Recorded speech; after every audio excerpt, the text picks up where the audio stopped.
Delegation में कभी ये हुआ कि जाके लोग बवाल कराएंगे? हमने वही घटने का जिक्र किया जो जहूराबाद में नेवादा ग्राम सभा में राम बच्चन ठाकुर जी के यहाँ उनकी भी निर्मम हत्या हुई थी। वहाँ भी हमारा डेलीगेशन गया था। क्या वहाँ पे कुछ बवाल हुआ? आप इंतजार करिए। आप कैसे ये तय कर लेते हैं? अगर बवाल होता है, कुछ भी होता है, तो उसके लिए शासन प्रशासन है। आपकी क्या क्षमता है भाई? आप एक गांव के चुने हुए प्रतिनिधि हैं, कोई मालिक थोड़ा है। ये तालिबानी फरमान थोड़ा चल रहा है यहाँ पे। समय की पराकाष्ठा जब अपने चरम पर होती है तो सुल्तान की सल्तनत से नवाब भी उठा लिए जाते हैं, और इस प्रधान की क्या औकात है। नमस्कार दोस्तों, आप लोग देख रहे हैं साथी टीवी 24। इस समय हमारे साथ गाजीपुर जनपद के जिला पंचायत सदस्य कमलेश यादव राय साहब जी हैं। कटरिया गांव का नाम सुने हैं आप? करंडा में कटरिया तो इस समय पूरे देश में फेमस हुआ है। पीड़ित परिवार का पूछाहार करने और उनको जो है कुछ आर्थिक मदद करने गए थे, उसके बाद एक घटना घट गई। क्या बोलना चाहते हैं? जो डेलीगेशन जा रहा है, आखिर डेलीगेशन पीड़ित पक्ष के यहाँ जा रहा है, ना कि उस अपराधी के पास जा रहा है। तो इसमें ग्राम प्रधान के द्वारा क्यों इतना हो हल्ला मचाया जा रहा है? ग्राम प्रधान कह रहा है कि हमारे गांव को जो है वहाँ का जो शांति है, वहाँ का जो भाईचारा है, उसमें विध्वंस डाल रहे हैं। इसके लिए सिर्फ इसी तरह की बात है ना? इसके लिए पुलिस प्रशासन है। सारी व्यवस्था की जिम्मेदारी एक ग्राम प्रधान के ऊपर नहीं है। एक छोटा सा बावली लेकर वो जितना परेशान है ग्राम प्रधान, हम 20 गांव के, 22 गांव, 25 गांव के हम प्रतिनिधित्व करते हैं। तो क्या करेंगे? हम ये कहेंगे कि ये 25 गांव हमारे बाप की बपौती है, मैं किसी को आने नहीं दूंगा अगर कोई घटना हो जाएगी तो? क्या वो ग्राम सभा उसके बाप की बपौती है कि वो रोक रहा है?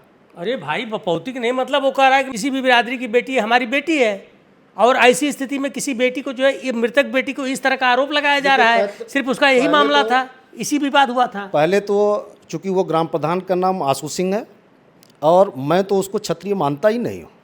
क्षत्रियों का ये धर्म नहीं होता है। क्षत्रिय न निहत्थों पे वार करते हैं, न महिलाओं पे वार करते हैं। और हमारा जो प्रतिनिधि मंडल गया था एकदम निहत्था, और उसमें महिलाएं भी थी, और वो महिलाओं पे वार कर रहा है, निहत्थों पे वार कर रहा है। क्षत्रिय पीठ पीछे वार नहीं कर। जिला का प्रशासन कह रहा है बार बार कि जो है समाजवादी पार्टी के डेलीगेशन के साथ कुछ अराजक तत्व भी मिल गए थे जो कि पथराव कर रहे हैं। नहीं, यही तो मेन सवाल है। तमाम सारी वीडियो हैं, उन वीडियोज़ में ये देखने को भी मिला है कि पत्थरबाजी किसके यहाँ से शुरू हुई, क्यों शुरू हुई, और फिर आखिर उस प्रधान को क्या दिक्कत है। जितने भी लोग जा रहे हैं, पीड़ित पक्ष को सांत्वना देने जा रहे हैं, उसको मदद करने जा रहे हैं, मानसिक रूप से भी उनको मदद देंगे, शारीरिक रूप से या आर्थिक रूप से जो भी होगा। आदमी दुख बांटने के लिए जा रहा है, वहाँ कोई उपद्रव कराने के लिए तो जा नहीं रहा है। वो प्रधान सिर्फ प्रधान के चलते जितने भी उपद्रव हो रहे हैं, सारे प्रतिनिधियों को, सारे समाज के लोगों को वो दौड़ा के मार रहा है। और जो डेलीगेशन गया था हमारी, उसमें महिलाएं भी थीं, और महिलाओं को पीठ पीछे पत्थर से, ईंट से मार रहा है। पता नहीं क्यों उसको इतना डिस्टर्बेंस हो रहा है लोगों को जाने से। कहीं हमको तो लग रहा है कि कहीं वही आदमी इन्वॉल्व तो नहीं है इन सारी घटनाओं में। ये भी तो हो सकता है। और पुलिस प्रशासन के सामने सीओ रैंक के अधिकारी खड़े हैं, एसओ हैं, एसपी सिटी है, तमाम सबके सामने आखिर उसको कोई लगाम ही नहीं है। कोई कानून व्यवस्था एकदम धज्जियाँ उड़ा रहा है। इससे क्या बीजेपी को क्या उसमें कोई फ़ायदा मिल रहा है? ये तो और नुकसान हो रहा है, समाज में गलत संदेश जा रहा है। उसको तो दिक्कत होनी नहीं चाहिए। और एक चीज़ मैं कहना चाहूँगा कि कुल मिलाकर हर एक पाप का बाप होता है। अरे कहीं ऐसा ना हो कि अभी जो है 100-200 लोग आप लोग मुलजिम बने हैं, पूरा जो है एक समाज एक पूरा मुलजिम बना देंगे, पूरा जिला मुलजिम बना दें। हम समाजवादी लोग किसी से डरने वाले नहीं हैं। अरे सब भग गए लोग। जहाँ अत्याचार और अन्याय होगा वहाँ समाजवादी आपको खड़े मिलेंगे। कोई भागा नहीं है। वो मौके की नज़ाकत को देखकर लोग बवाल नहीं कराना चाहे। नहीं, कौन टिक पाता? जहाँ हज़ारों की संख्या है, आप कितना ईंटा पत्थर चलाते। लेकिन एक पार्टी का संस्कार है, और हम लोग कहीं विवाद नहीं करने गए थे। हम लोग सिर्फ वहाँ मामले को सुलझाने गए थे, उस पीड़ित पक्ष के साथ थे। हम लोगों के चलते कहीं पीड़ित पक्ष को कोई कष्ट न पहुँचे, इसलिए सारे लोगों ने हाथ दबा के चले आए।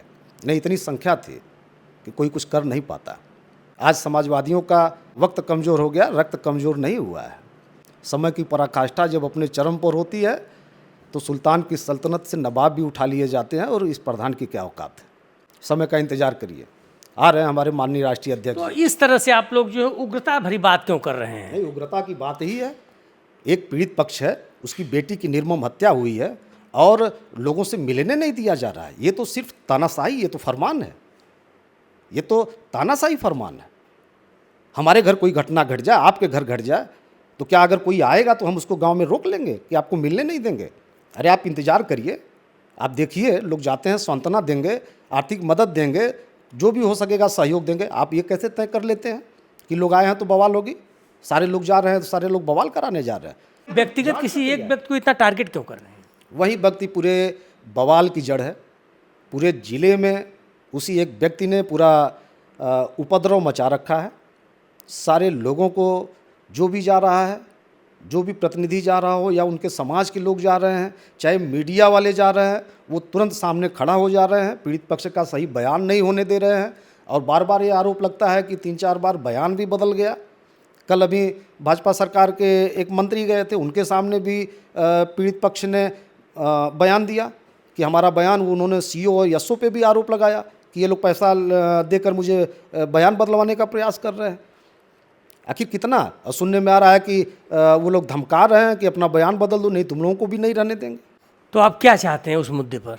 नहीं, पीड़ित पक्ष के साथ न्याय हो, जैसा कि सारे देश की उम्मीद है, सब लोग यही चाहते हैं। हम भी ये नहीं चाहते हैं कि कोई गलत फंसे उसमें। कहते हैं कि ऊपर वाले के घर देर है अंधेर नहीं, लेकिन ये बाबा साहब का बनाया हुआ संविधान है, ये लोकतांत्रिक देश है। लोकतंत्र की गरिमा और संविधान की रक्षा करना हर समाजवादियों का फर्ज है। और हमें पूरी उम्मीद है कि निश्चित तौर पर आज नहीं तो कल न्याय जरूर मिलेगा। हमारे ही ज़िले के एक माननीय मंत्री जी हैं, जहाँ भी घटनाएं होती हैं तुरंत एक चेक लेकर पहुँच जाते हैं। अभी एक यूपी कॉलेज में घटना हुई, वहाँ पे तुरंत तीसरे दिन 5 लाख का चेक लेकर पहुँच जाते हैं लोग। तमाम इस प्रकार की घटनाओं का मैं जिक्र कर दूंगा। तो ये सिलेक्टिव चीज़ों पे, सिलेक्टिव जगहों पे ये लोग जाते हैं, प्रशासनिक या शासनिक सहायता उपलब्ध करवाते हैं। जहाँ उनके मतलब का नहीं रहता है वहाँ पे कोई नहीं जाता है। तो क्या आपको लगता है कि ये सब घटनाओं जो है राजनीति से प्रेरित होती चली जा रही हैं? बिल्कुल। पहले तो निष्पक्ष जांच की मांग हुई थी, लेकिन धीरे धीरे ये राजनीतिक घटना, ये जो है, ये राजनीतिक रूप ले लिए। जिस हिसाब से आप जो है कष्ट में बोल रहे हैं, क्या आपको लगता है कि उत्तर प्रदेश की पहली घटना इस तरह की है? बहुत सारी घटनाएं हुई हैं। जैसे आप झांसी में देख लीजिए, पुष्पेंद्र यादव के साथ हुआ था। उनकी पत्नी न्याय मांगते मांगते उन्होंने आत्महत्या कर ली, न्याय नहीं मिला। यहीं देवरिया की घटना देख लीजिए, जो रामनाथ ऐसे ही कुछ नाम था, वहाँ पे हमारे राष्ट्रीय अध्यक्ष जी गए थे। राष्ट्रीय अध्यक्ष जी दोनों जगहों पे गए थे। ऐसा नहीं था कि हमारे राष्ट्रीय अध्यक्ष जी सिर्फ एक जगह गए हो। घटना अगल बगल की थी, वो दोनों जगह गए थे। और इन्हीं प्रभुत्ववादियों के, वर्चस्ववादियों के चलते दूसरा पक्ष मिलने नहीं आया राष्ट्रीय अध्यक्ष जी से। माननीय अखिलेश यादव जी मुख्यमंत्री बन जाएंगे तो ये सब बंद हो जाएगा। और बिल्कुल शासन प्रशासन तो इससे अच्छे चलेगा, इस सरकार से, इसमें कोई दो राय नहीं। लेकिन इतना मुझे अनुमान है कि जब हम समाजवादियों की सरकार आएगी, माननीय राष्ट्रीय अध्यक्ष जी इस प्रदेश के मुखिया बनेंगे, तो कम से कम पीढ़ियों के लोगों को न्याय के लिए इतना बवाल नहीं करना होगा, न्याय के लिए इतना भटकना नहीं होगा। तो सभी के साथ न्याय होगा कि केवल पीडीओ वालों के साथ न्याय? सबके साथ न्याय होगा, सबके साथ। किसी के साथ अत्याचार क्यों हम करेंगे? हम मतलब आपको सब जोड़ बटोर के लग रहा है कटरिया की घटना पे कहीं ना कहीं से अत्याचार हो रहा है, इसमें आपको जो है जी? हमको ही नहीं लग रहा है महोदय। आप अगर अंतरात्मा से भी देखेंगे तो आपको जरूर इस चीज़ का आभास होगा कि हाँ, वहाँ पे अन्याय ही नहीं अत्याचार हो रहा। उनके भी मंत्री जी आए थे, विश्वकर्मा समाज से ही थे, और शायद हंसराज विश्वकर्मा या कुछ ऐसे, हम नाम नहीं बता पाएंगे। उनके सामने जो पीड़ित पक्ष है, वो विश्वकर्मा जी, वो कह रहे हैं कि ये पुलिस हमको पैसा देकर मामले को रफा दफा करना चाहती है। पुलिस के वहाँ तमाम अधिकारी मौजूद थे। अब इससे बड़ा प्रमाण क्या हो सकता है? पीड़ित के साथ न्याय हो, कोई राजनीतिक रूप से कोई दबाव न हो, सब दूध का दूध पानी का पानी हो जाएगा। चलिए ठीक है, बहुत बहुत धन्यवाद। देखिए, हमारी जिला पंचायत महोदय बड़े ही जोश और खरोश के साथ कहे हैं कि पीड़ित पक्ष के साथ न्याय होना चाहिए। दोस्तों, आप लोग इसको अधिक से अधिक शेयर कीजिए। हमारा वीडियो बनाने का मतलब सिर्फ यही था कि पीड़ित परिवार को न्याय मिले और इससे समाज में मतभेद न पैदा हो। ठीक है, बहुत बहुत धन्यवाद।